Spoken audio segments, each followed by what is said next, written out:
and I'm still suffering from a cough, and the doctor recommended warm water. So if you'll allow me to keep sipping, inshallah, while I speak. Our topic is not the gold dinar and the future of money. Our topic is the gold dinar, Islam and the future of money. And hence, it would be necessary for me to take you to the Quran and take you to Nabi Muhammad alayhi salatu wasalam. But that's a strange journey, because the modern world does not recognize any link between religion and politics, between religion and economics, and particularly between religion and international monetary economics. And so we have to paint a strange and unusual canvas tonight. Today.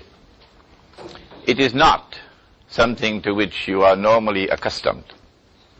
Nor are there many scholars of Islam today who ever attempt to paint such a canvas. Let me begin by laying a foundation from the Quran for what is to be presented later in the topic.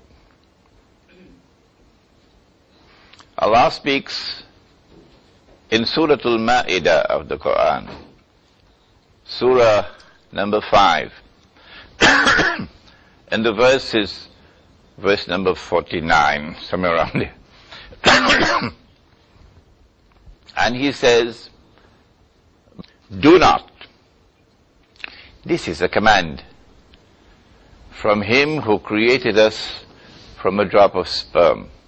Do not take Jews and Christians as your friends and allies. Is Allah subhanahu wa ta'ala speaking about all Jews and all Christians? Or is He speaking about some Jews and some Christians?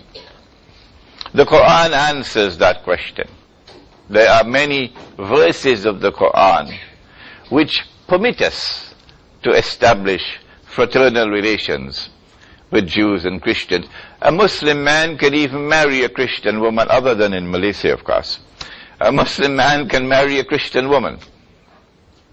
Yes, the Quran permits that. And so, very clearly, this verse of the Quran is speaking about some Jews and some Christians, and not all Jews and all Christians. Well then, which Jews and which Christians are those with whom it is prohibited for us to maintain friendly ties, to establish alliance, to be allies? The verse goes on to answer that question. Do not take such Jews and such Christians as your friends and allies, who themselves are friends and allies of each other. The Lord of the heavens and the earth is speaking. Whosoever amongst you, whether you be a carpenter or a taxi driver or a datu, a tun or a tunku, it doesn't matter. Whosoever amongst you establishes friendly relations or alliance with such Jews and Christians will no longer be part of the Muslim world. You've now joined them. You are part of them, not us. And when you die, when the angel comes to take your soul, at that time you will have it confirmed. You're not a Muslim. You're not a Muslim. Surely Allah will never provide guidance for a people who commit such an atrocious act of evil and of wrongdoing. Oh, but wait a minute. Jews and Christians were never friends of each other. Never in history. In fact, the Christians accused the Jews of having committed the ultimate crime, namely, killing God himself. That's the ultimate crime, to kill God himself. They crucified the Lord. And as a consequence, there was always animosity and hatred and hostility between Christians and Jews.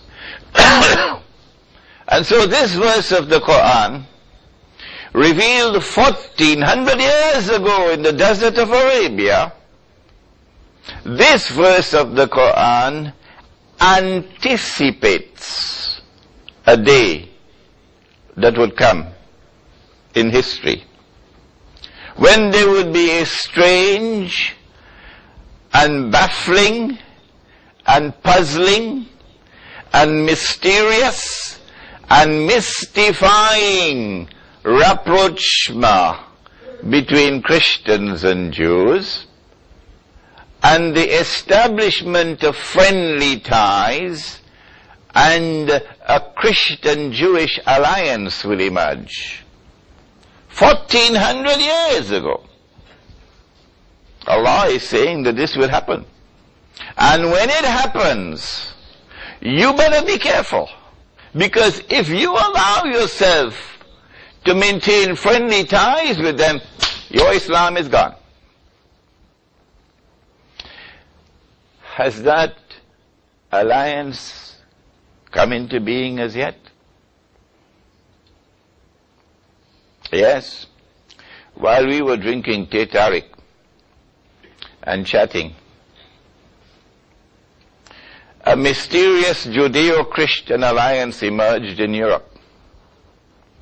While we were studying our economics and politics at university, a mysterious Judeo-Christian, Jewish-Christian alliance emerged.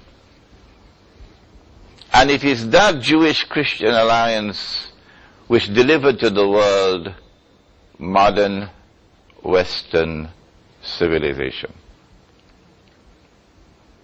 It is that Jewish-Christian alliance which today rules the world and dominates the world. A third and a last ruling state will emerge.